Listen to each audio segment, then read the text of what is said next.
کہ اللہ کی تسبیح میں مصروف ہیں، کفر سے محفوظ ہیں، ہر حکم بجا لاتے ہیں، اللہ کے تمام احکامات پورے کرتے ہیں، آسمان اور زمین میں اس کا حکم نافذ کرتے ہیں، اور اللہ کے نزدیک ہم سب سے زیادہ شرف والے ہیں۔ لہٰذا اگر یہ نئی مخلوق انسان بھی پیدا ہو جائے تو کیا ہوا، ہم سے زیادہ معزز اور علم والی تو نہیں ہوگی۔ بہرحال جب اللہ تعالیٰ نے آدم کو پیدا کیا تو زمین کی مٹی لانے کا حکم فرمایا، چنانچہ اللہ تعالیٰ کے پاس مٹی لائی گئی۔ امام ترمذی، ابن حبان اور امام احمد رحمت اللہ علیہم نے ایک حدیث بیان کی ہے جس کے الفاظ کچھ یوں ہیں: اللہ تعالیٰ نے آدم علیہ السلام کو مٹی کی ایک مٹھی سے پیدا فرمایا، اس مٹی کو اللہ تعالیٰ نے پوری زمین سے اٹھوایا تھا، یہی وجہ ہے کہ آدم کی اولاد زمین کے لحاظ سے ہی ظہور پذیر ہوئی، بعض سرخ رنگ کے ہیں تو بعض سیاہ اور بعض سفید اور کچھ اس کے درمیان میں ہیں، بعض نیک ہیں بعض خبیث اور کچھ پاکیزہ قسم کے ہیں۔ انسان کی تخلیق مٹی سے شروع ہوئی، اس مٹی کو پانی سے تر کیا گیا تو یہ تین بن گئی۔ اسی وجہ سے قرآن مجید کی بعض آیات میں تراب کا لفظ آیا ہے۔ تراب خشک مٹی کو کہتے ہیں، اور بعض آیات میں تین کا لفظ آیا ہے۔ تین تر اور بھیگی مٹی کو کہتے ہیں۔ اللہ تعالیٰ فرماتے ہیں خلقہ من تراب، یعنی آدم کو تراب سے پیدا کیا گیا۔ مٹی کی عام حالت کو تراب کہتے ہیں، اور فرمایا جب آپ کے رب نے فرشتوں سے کہا کہ میں مٹی سے بشر کو پیدا کرنے والا ہوں، جب اس مٹی کو پانی سے زیادہ بھگویا گیا تو وہ لیسدار ہونا شروع ہو گئی، اسی لیے اللہ تعالیٰ نے فرمایا ہم نے انسان کو لیسدار اور چپکنے والی مٹی سے پیدا کیا۔ پھر اللہ تعالیٰ نے اپنے مبارک ہاتھوں سے انسان کا ڈھانچہ تیار کیا۔ اللہ نے فرمایا خلقت بیدی، میں نے اپنے دونوں ہاتھوں سے پیدا کیا۔ اللہ تعالیٰ نے انسان کی خلقت فرشتوں کے سپرد نہ کی، بلکہ بذات خود اسے تخلیق کے مراحل سے گزارا اور اپنے ہاتھوں سے اس کی تصویر کشی کی۔ اللہ نے انسان کو پہلے ایک مورتی کی صورت میں ڈھالا، اس کے بعد ایک مقررہ مدت تک چھوڑے رکھا، یہاں تک کہ گیلی مٹی خشک ہو گئی اور اس کا رنگ سیاہ ہو گیا، بدبو آنے لگی، پھر وہ کھنکھناتی مٹی میں بدل گئی اور آخرکار آگ پر پکی ہوئی مٹی یعنی فخار ٹھیکری کی صورت اختیار کر گئی، جس سے مٹکے وغیرہ تیار کیے جاتے ہیں۔ سیاہ مٹی کو ہماؤن کہتے ہیں اور بدبودار کو مسنون کہتے ہیں، اور کھنکھنا کر بولنے والی مٹی کو سلسال کہتے ہیں، اور ٹھیکری کی طرح کی مٹی کو الفخار کہتے ہیں۔ مختلف آیات میں یہ الفاظ وارد ہوئے ہیں۔ ہم نے تمہیں پیدا کیا اور پھر ہم ہی نے تمہاری صورت بنائی، اور یقیناً ہم نے انسان کو کھنکھناتی خشک مٹی سے پیدا کیا جو کہ بدبودار اور سیاہ گارے سے خشک ہوئی تھی۔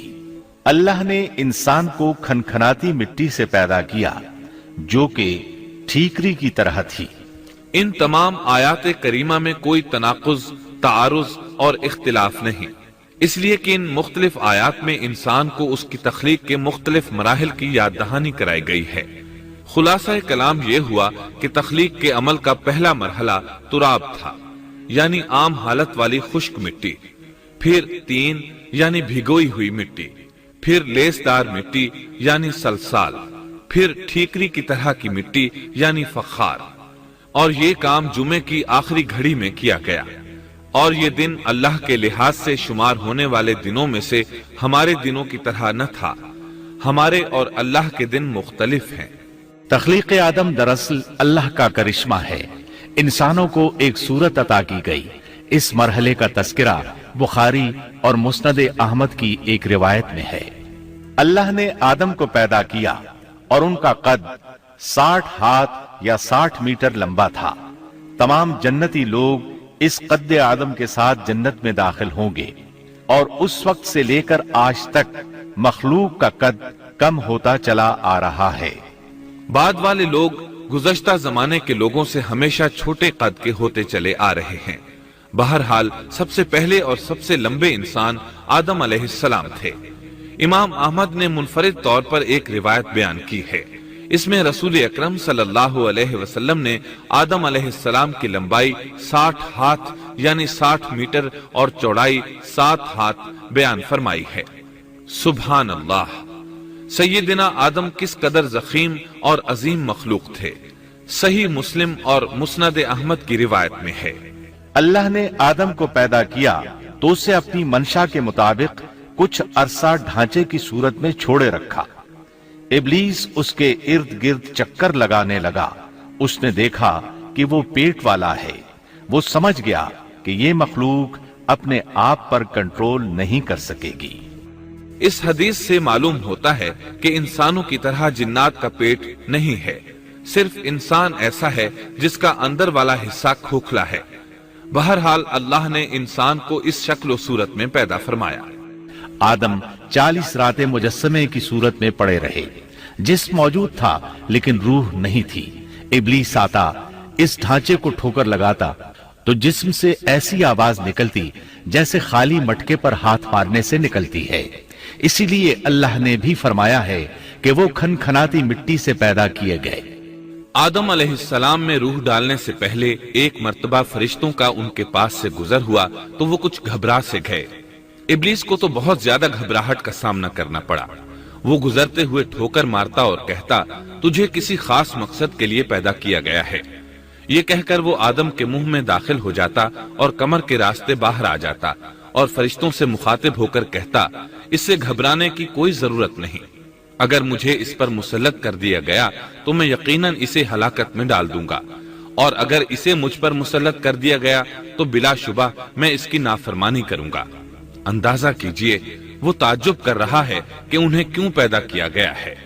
اس کی آدم علیہ السلام سے دشمنی کس قدر پرانی ہے، گویا ابتدا ہی سے یہ عداوت پر ڈٹ گیا تھا۔ بہرحال اللہ نے آدم میں روح پھونکی۔ اس مضمون کو قرآن مجید میں جا بجا ذکر کیا گیا ہے۔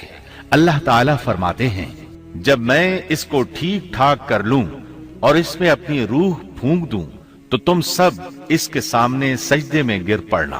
ایک اور جگہ فرمایا، اللہ تعالیٰ کے نزدیک عیسیٰ علیہ السلام کی مثال ہو بہو آدم علیہ السلام کی مثال ہے۔ اللہ نے انہیں مٹی سے بنا کر کہا، ہو جا، وہ ہو گئے۔ اللہ نے آدم علیہ السلام کو مٹی سے پیدا کیا، اپنے ہاتھوں سے بنایا، پھر اس میں روح پھونکی۔ اس کا مفصل بیان احادیث میں موجود ہے۔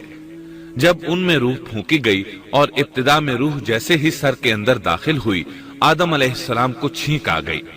فرشتوں نے آدم علیہ السلام سے کہا، الحمدللہ کہیے۔ انہوں نے کہہ دیا۔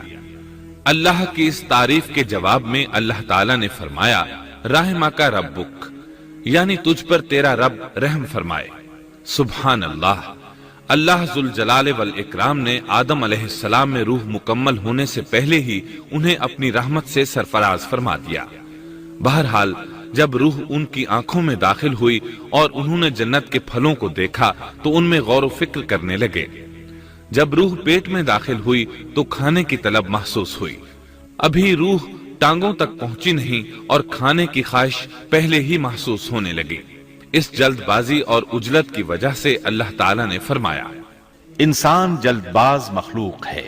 جب آدم علیہ السلام کو پیدا کر دیا گیا تو اللہ تعالیٰ نے ان کی پشت پر ہاتھ پھیرا۔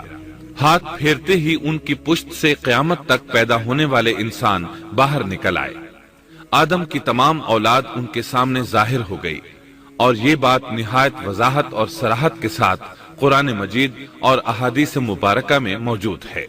مسلم بن یسار رحمت اللہ علیہ بیان کرتے ہیں کہ سیدنا عمر بن خطاب رضی اللہ عنہ سے کسی نے اس آیت کریمہ کے بارے میں پوچھا، اور جب آپ کے رب نے اولاد آدم کی پشت سے ان کی اولاد کو نکالا اور ان سے انہی کے بارے میں اقرار لیا کہ کیا میں تمہارا رب نہیں، سب نے جواب دیا، ہاں کیوں نہیں، ہم سب گواہ بنتے ہیں، تاکہ تم لوگ قیامت کے روز یوں نہ کہو ہم تو اس سے محض بے خبر تھے، یا یوں کہو کہ پہلے پہلے شرک تو ہمارے بڑوں نے کیا اور ہم ان کے بعد ان کی نسل میں ہوئے، لہٰذا کیا تو ان غلط راہ والوں کے فعل پر ہمیں ہلاکت میں ڈالے گا۔